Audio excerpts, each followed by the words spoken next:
कार्तिक मास कथा महात्म अध्याय 9। जय श्री कृष्णा, राधे राधे। आप सभी का दिन शुभ और मंगलमय हो। इससे पहले का अध्याय सुनने के लिए, वीडियो को लाइक और कमेंट करने के लिए आप सभी का धन्यवाद। आज सुनिए कार्तिक मास महात्म में आगे का अध्याय। आज के अध्याय की शुरुआत हम भगवान श्री हरि विष्णु जी की एक सच्ची कथा के साथ करेंगे। तो चलिए कथा का रसपान करते हैं। एक गांव में एक निर्धन जुलाहा दंपति रहता था। जुलाहे का नाम था सुंदर और उसकी पत्नी का नाम था लीला। दोनों पति पत्नी अत्यंत परिश्रमी थे।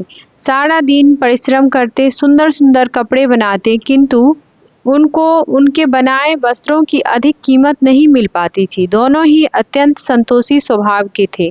जो मिलता उसी से संतुष्ट होकर एक टूटी फूटी झोपड़ी में रहकर अपना जीवन निर्वाह कर लेते थे। वह दोनों भगवान श्री कृष्ण के परम भक्त थे। दिन भर के परिश्रम के बाद जो भी समय मिलता उसे दोनों भगवान के भजन कीर्तन में व्यतीत करते। सुंदर के पास एक तानपुरा और एक खड़ताल थी। जब दोनों मिलकर भजन गाते तो सुंदर तानपुरा बजाता और लीला खड़ताल। फिर तो दोनों भगवान के भजन में ऐसे खो जाते कि उनको अपनी भूख प्यास की चिंता भी नहीं रहती थी। यूं तो दोनों संतोषी स्वभाव के थे। अपनी दीनहीन अवस्था के लिए उन्होंने कभी भगवान को कोई उलाहना नहीं दिया और अपने इसी जीवन में प्रसन्न थे। किंतु एक दुख उनको सदा कचोटता रहता था। उनके कोई संतान नहीं थी। इसको लेकर वह सदा चिंतित रहते थे। इसको भी उन्होंने भगवान की लीला समझ स्वीकार कर लिया और निष्काम रूप से श्री कृष्ण के प्रेम में डूबे रहते। जब उनकी आयु अधिक होने लगी तो एक दिन लीला ने सुंदर से कहा कि हमारी कोई संतान नहीं है। कहते हैं संतान के बिना मुक्ति प्राप्त नहीं होती है। अब हमारी आयु भी अधिक हो चली है, न जाने कब बुलावा आ जाए। मरने के बाद कौन हमारी चिता को अग्नि देगा और कौन हमारे लिए तर्पण आदि का कार्य करेगा।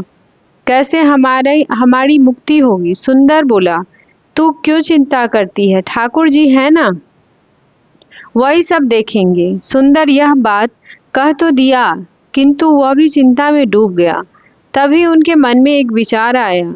वह नगर में गया और भगवान श्री कृष्ण के बाल गोपाल रूपी एक प्रतिमा ले आया। घर आकर अपनी पत्नी से बोला, अब तुझे चिंता करने की कोई आवश्यकता नहीं है। मैं यह बाल गोपाल लेकर आया हूँ। हमारे कोई संतान नहीं है तो हम भी इन्हीं की लीला है। हम इनको अपने पुत्र के समान प्रेम करेंगे। यही हमारे पुत्र का दायित्व पूर्ण करेंगे। यही हमारी मुक्ति करेंगे। सुंदर की बात सुनकर लीला अत्यंत प्रसन्न हुई। उसने बाल गोपाल को लेकर अपने हृदय से लगा लिया और बोली, आप बिल्कुल ठीक कह रहे हैं। आज से यही हमारा लल्ला है। दोनों पति पत्नी घर में एक कोना साफ करके और एक चौकी पर बाल गोपाल को विराजित कर दिया। तब से जुलाहा दंपति का नियम हो गया। वह प्रतिदिन बाल गोपाल को स्नान कराते, उनको धुले वस्त्र पहनाते, अपनी संतान की तरह उनको लाड लगाते, उन्हीं के सामने बैठकर भजन कीर्तन करते और वहीं सो जाते। जुलाहा अपने हाथ से बाल गोपाल के लिए सुंदर वस्त्र बनाता और उनको पहनाता। इसमें उसको बड़ा आनंद आता था। धीरे धीरे दोनों बाल गोपाल को अपनी संतान के समान ही प्रेम करने लगे। लीला का नियम था कि वह प्रतिदिन अपने हाथ से अपने लल्ला को भोजन कराती, तब स्वयं भोजन करती। लल्ला को भोजन कराते समय उसको ऐसा ही प्रतीत होता मानो अपने पुत्र को ही भोजन करा रही हो। उन दोनों के निश्चल प्रेम को देखकर करुणा निधान भगवान अत्यंत प्रसन्न हुए और उन्होंने अदृश्य रूप में आकर स्वयं भोजन करना आरंभ कर दिया। लीला अब प्रेम पूर्वक बाल गोपाल को भोजन कराती तो भगवान को प्रतीत होता मानो वह अपनी माँ के हाथों से भोजन कर रहे हैं। उनको लीला के हाथ से प्रेम पूर्वक मिलने वाला हर कौर में माँ का प्रेम प्राप्त होता था। लीलाधारी भगवान श्री कृष्ण स्वयं माँ की उस प्रेम लीला से वशीभूत हो गए। किंतु लीला कभी नहीं जान पाई कि स्वयं बाल गोपाल उनके हाथ से भोजन करते हैं। एक दिन कार्य बहुत अधिक होने के कारण लीला बाल गोपाल को भोजन कराना भूल गई। गर्मी का समय था। बड़ी दोपहर में दोनों पति पत्नी कार्य करते करते थक गए और बिना भोजन किए ही सो गए। उनको सोए हुए कुछ ही देर हुआ था कि उनको एक आवाज़ आई, माँ बाबा मुझको भूख लगी है। दोनों हड़बड़ाकर उठ गए। चारों तरफ देखा, आवाज़ कहाँ से आई है, किंतु कुछ दिखाई नहीं दिया। तभी लीला को स्मरण हुआ कि उसने अपने लल्ला को भोजन नहीं कराया। वह दौड़कर लल्ला के पास पहुंची तो देखा कि बाल गोपाल का मुंह कुम्हलाया हुआ है। इतना देखते ही दोनों पति पत्नी वहां उनके चरणों में गिर पड़े। दोनों की आंखों से आंसू की धार बह निकली। लीला तुरंत भोजन लेकर आई और न जाने कैसा प्रेम उमड़ा कि लल्ला को उठाकर अपनी गोद में बैठा लिया और भोजन कराने लगी। दोनों पति पत्नी रोते जाते और लल्ला को भोजन कराते जाते, साथ ही बार बार उनसे अपने अपराध के लिए क्षमा मांगते जाते। ऐसा प्रगाढ़ प्रेम देखकर भगवान अत्यंत द्रवित हुए और अंतर्यामी भगवान श्री हरि साक्षात रूप में प्रकट हो गए। भगवान ने अपने हाथों से अपने रोते हुए माता पिता की आंखों से आंसू पोंछे और बोले, प्रिय भक्त, मैं तुम्हारी भक्ति और प्रेम से अत्यंत प्रसन्न हूँ। तुम जो चाहो वर मांग लो, मैं तुम्हारी प्रत्येक इच्छा पूर्ण करूँगा। इतना सुनते ही दोनों भगवान के चरणों में गिर पड़े और बोले, हे दया निधान, आप हमसे प्रसन्न हैं और स्वयं हमारे सन्मुख उपस्थित है। हमारा जीवन धन्य हो गया। इससे अधिक और क्या चाहिए? इससे अधिक किसी भी वस्तु की भला क्या महत्व हो सकती है? आपकी कृपा हम पर बनी रहे, बस इतनी कृपा करें। श्री हरि बोले, यदि तुम चाहो तो मैं तुम्हारे जीवन में संतान के अभाव को समाप्त करके तुम्हें एक सुंदर संतान प्रदान करूंगा। यह सुनते ही सुंदर और लीला एकदम व्याकुल होकर बोले, नहीं भगवान, हमको संतान नहीं चाहिए। उनका उत्तर सुनकर भगवान श्री हरि ने पूछा, किंतु क्यों? अपने जीवन में संतान की कमी को पूर्ण करने के लिए ही तो तुम मुझको अपने घर लाए थे। यह सुनकर दोनों बोले, प्रभु, हमको भय है कि यदि हमको संतान प्राप्त हो गई तो हमारा मोह उस संतान के प्रति बढ़ जाएगा और तब हम आपकी सेवा नहीं कर पाएंगे। उनका प्रेम और भक्ति से भरा उत्तर सुनकर करुणा निधान भगवान करुणा से भर उठे। स्वयं भगवान की आंखों से आंसू टपक पड़े। वह बोले, हे मैया बाबा, मैं यहाँ आया था आपके ऋण को उतारने के लिए, किंतु आपने तो मुझको सदा सदा के लिए अपना ऋणी बना लिया। मैं आपके प्रेम का यह ऋण कभी नहीं उतार पाऊंगा। मैं सदा सदा तुम दोनों का ऋणी रहूंगा। मैं तुम्हारे प्रेम से अत्यंत प्रसन्न हूँ। तुमने अपने निर्मल प्रेम से मुझको भी अपने बंधन में बांध लिया है। मैं तुमको वचन देता हूँ कि आज से मैं तुम्हें तुम्हारे पुत्र के रूप में तुम्हारे समस्त कार्य पूर्ण करूँगा। तुमको कभी संतान का अभाव नहीं होने दूंगा। ऐसा कहकर भक्त वत्सल भगवान बाल गोपाल की प्रतिमा में विलीन हो गए। उस दिन से सुंदर और लीला का जीवन बिल्कुल ही बदल गया। उन्होंने सारा काम धंधा छोड़ दिया और सारा दिन बाल गोपाल के भजन कीर्तन और उनकी सेवा में व्यतीत करने लगे। उनको न भूख प्यास सताती और न ही किसी प्रकार का कोई काम अच्छा लगता। सभी प्रकार की इच्छाओं को उन्होंने पूर्ण रूप से त्याग दिया। सुंदर कोई कार्य करता तो केवल अपने बाल गोपाल के लिए। उनके सामने जब भी कोई परेशानी आती, बाल गोपाल तुरंत ही एक बालक के रूप में उपस्थित हो जाते और उनके समस्त कार्य पूर्ण करते। वह दंपति और बालक गांव भर में चर्चा का विषय बन गए, किंतु गांव में कोई भी यह जान नहीं पाया कि वह बालक कौन है और कहां से आता है और कहां चला जाता है। धीरे धीरे समय बीतने लगा। जुल्हा दंपति बूढ़े हो गए, किंतु भगवान की कृपा उन पर बनी रही। अब दोनों की आयु पूर्ण होने का समय आ गया था। भगवत प्रेरणा से उनको ज्ञात हो गया कि अब उनका समय पूरा होने वाला है। एक दिन दोनों ने भगवान को पुकारा। ठाकुर जी तुरंत प्रकट हो गए और उनसे उनकी इच्छा जाननी चाहिए। दोनों भक्त दंपति भगवान के चरणों में प्रणाम करके बोले, हे नाथ, हमने अपने पूरे जीवन में आपसे कभी कुछ नहीं मांगा। अब जीवन का अंतिम समय आ गया है, इसीलिए आपसे कुछ मांगना चाहते हैं। भगवान बोले, निसंकोच अपनी कोई भी इच्छा कहो, मैं वचन देता हूँ कि तुम्हारी प्रत्येक इच्छा को पूर्ण करूँगा। तब बाल गोपाल के अगाध प्रेम में डूबे हुआ वृद्ध दंपति बोले, हे नाथ, हमने अपने पुत्र के रूप में आपको देखा और आपकी सेवा की। आपने भी पुत्र के समान ही हमारी सेवा करी। अब वह समय आ गया है जिसके लिए कोई भी माता पिता पुत्र की कामना करते हैं। हे दीन बंधु, हमारी इच्छा है कि हम दोनों पति पत्नी के प्राण एक ही साथ निकले और दया निधान जिस प्रकार एक पुत्र अपने माता पिता की अंतिम क्रिया करता है और उनको मुक्ति प्रदान करता है, उसी प्रकार परमेश्वर हमारी अंतिम क्रिया आप अपने हाथों से करें और हमको मुक्ति प्रदान करें। श्री हरि ने दोनों को उनकी इच्छा पूर्ण करने का वचन दिया और बाल गोपाल के विग्रह में विलीन हो गए। अंत में वह दिन आया जब प्रत्येक जीव को अपना शरीर छोड़ना पड़ता है। दोनों वृद्ध दंपति बीमार पड़ गए। उन दोनों की भक्ति की चर्चा गांव भर में थी, इसीलिए गांव के लोग उनका हालचाल जानने उनकी झोपड़ी पर पहुंचे, किंतु उन दोनों का ध्यान तो श्री हरि में रम चुका था। उनको नहीं पता कि कौन आया और कौन नहीं आया। नियत समय पर एक चमत्कार हुआ और जुलाहे की झोपड़ी एक तीव्र और अलौकिक प्रकाश से भर उठी। वहां उपस्थित समस्त लोगों की आंखें बंद हो गईं। किसी को कुछ भी दिखाई नहीं पड़ रहा था। कुछ लोग तो झोपड़ी से बाहर आ गए, कुछ वहीं धरती पर बैठ गए। श्री हरि अपने दिव्य चतुर्भुज रूप में प्रकट हुए और उनकी अप्रतिम शोभा समस्त सृष्टि को अलौकिक करने वाली थी। वातावरण में एक दिव्य सुगंध भर गई।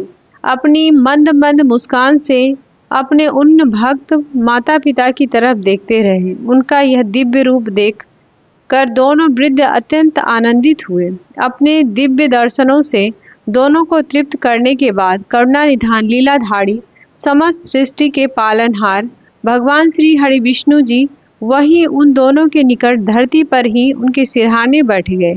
भगवान ने उन दोनों भक्तों का सिर अपने गोद में रखा, उनके शीश पर प्रेम पूर्वक अपना हाथ रखा। तत्पश्चात अपने हाथों से उनके नेत्र बंद कर दिए। तत्काल ही दोनों के प्राण निकलकर श्री हरि में विलीन हो गए। पंचभूतों से बना शरीर पंचभूतों में विलीन हो गया।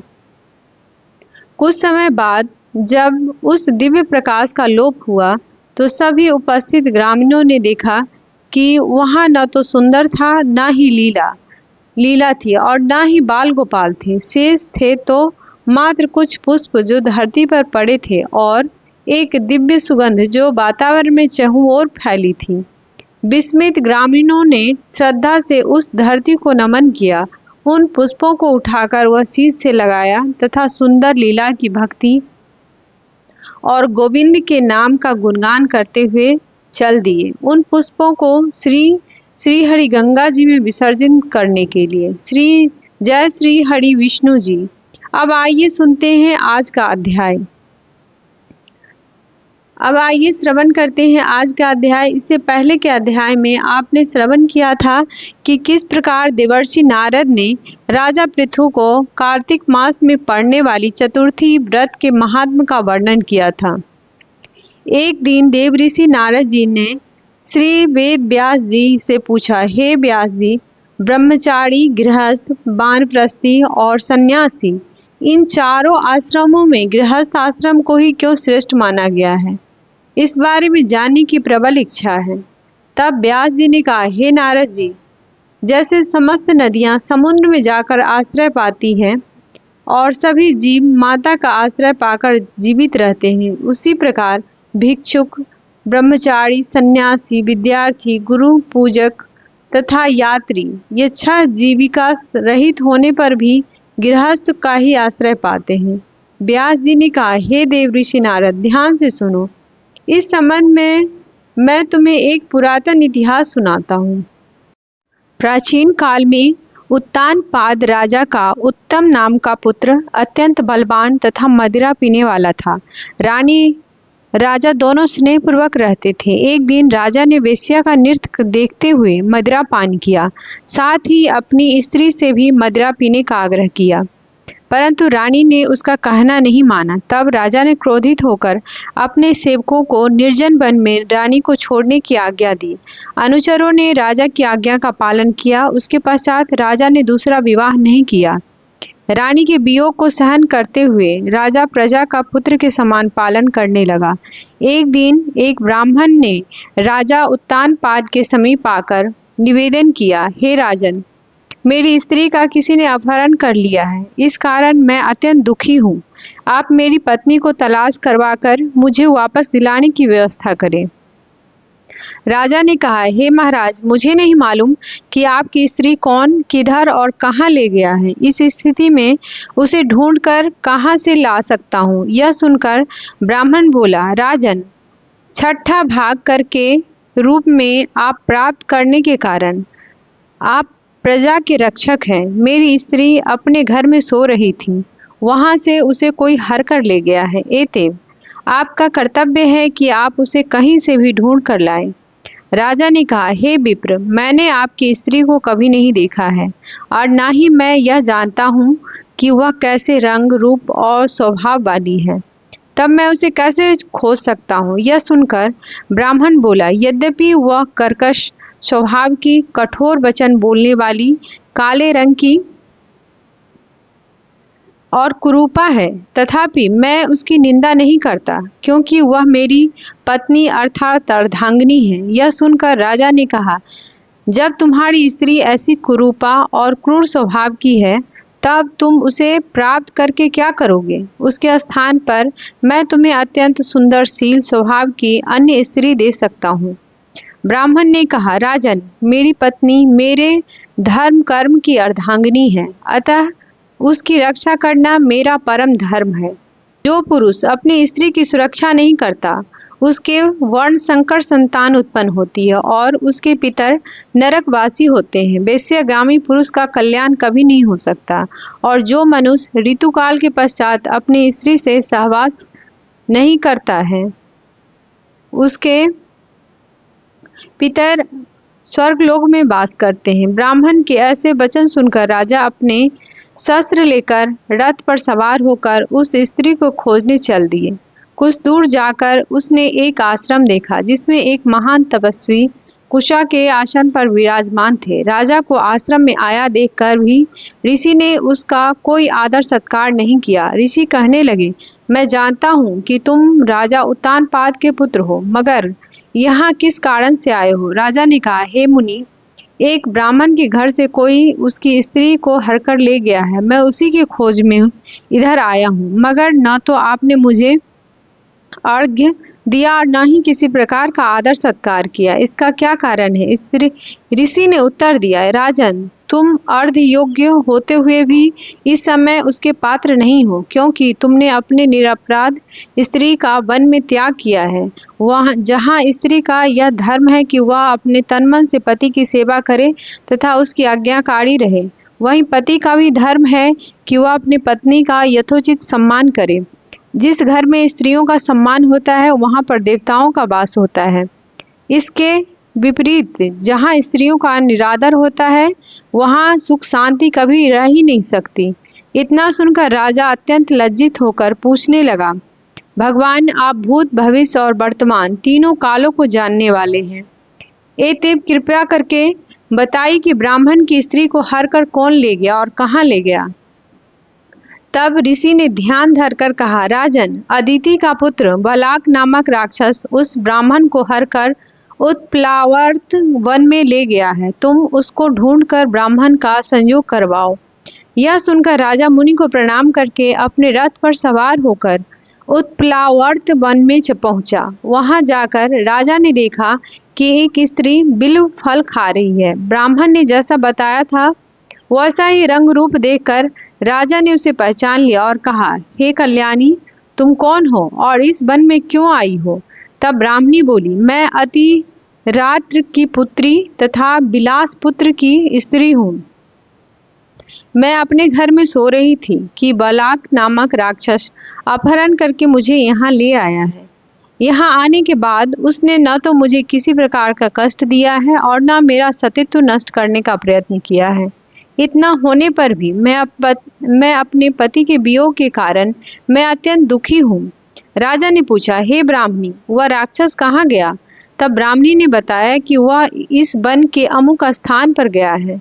जब राजा ब्राह्मणी द्वारा बताए गए स्थान पर पहुंचा तो राक्षस देखते ही राजा के चरणों में गिरकर बोला, राजन, मेरे लिए क्या आज्ञा है? तब राजा ने कहा, अरे निशाचर, तू ब्राह्मणी को हर कर क्यों लाया है?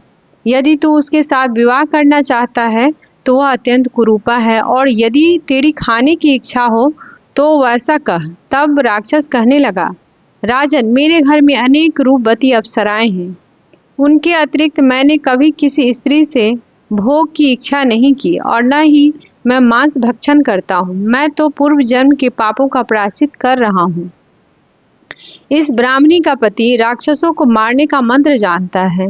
जब हम यज्ञ का अन्न ग्रहण करने के लिए जाते हैं तो वह हमको भगा देता है, क्योंकि यज्ञों का आचार्य वही बनता है। इसी कारण उस ब्राह्मण को दुखी करने के लिए मैं उसकी स्त्री को हर लाया हूँ। शास्त्रों के नियमानुसार स्त्री के बिना पुरुष को धार्मिक कर्म करने का अधिकार नहीं है। अतः जब अब वह यज्ञों में आचार्य नहीं बनता है।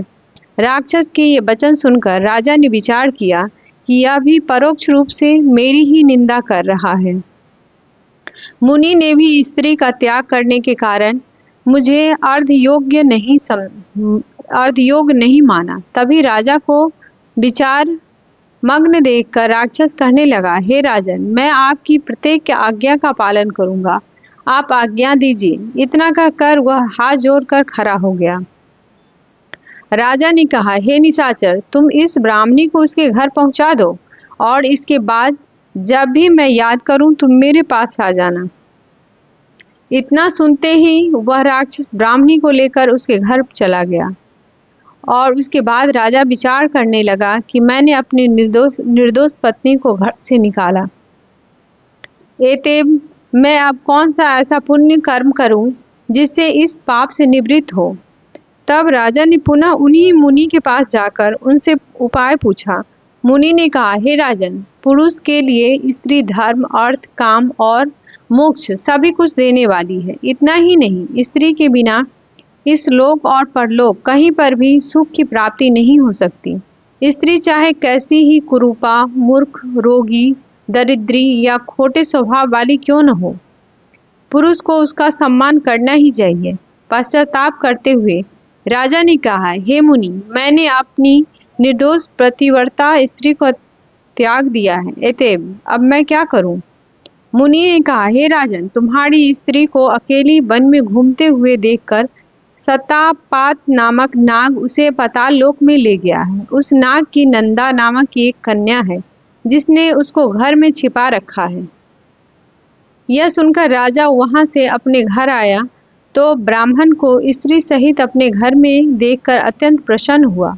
उसके बाद राजा ने ज्यों ही बलाक राक्षस को याद किया, वह तुरंत उपस्थित हो गया।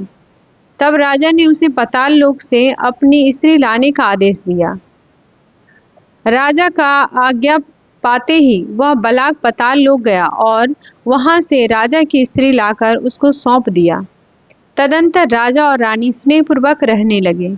नारद जी ने अंत में कहा, हे राजा पृथु, यह गृहस्थ आश्रम महात्मा हमने तुमको विस्तार पूर्वक सुनाया। अब और क्या सुनना चाहते हो सो कहो। अब आगे का वृतांत आप अगले अध्याय में सुनिएगा। तब तक के लिए जय श्री कृष्णा, राधे राधे, धन्यवाद।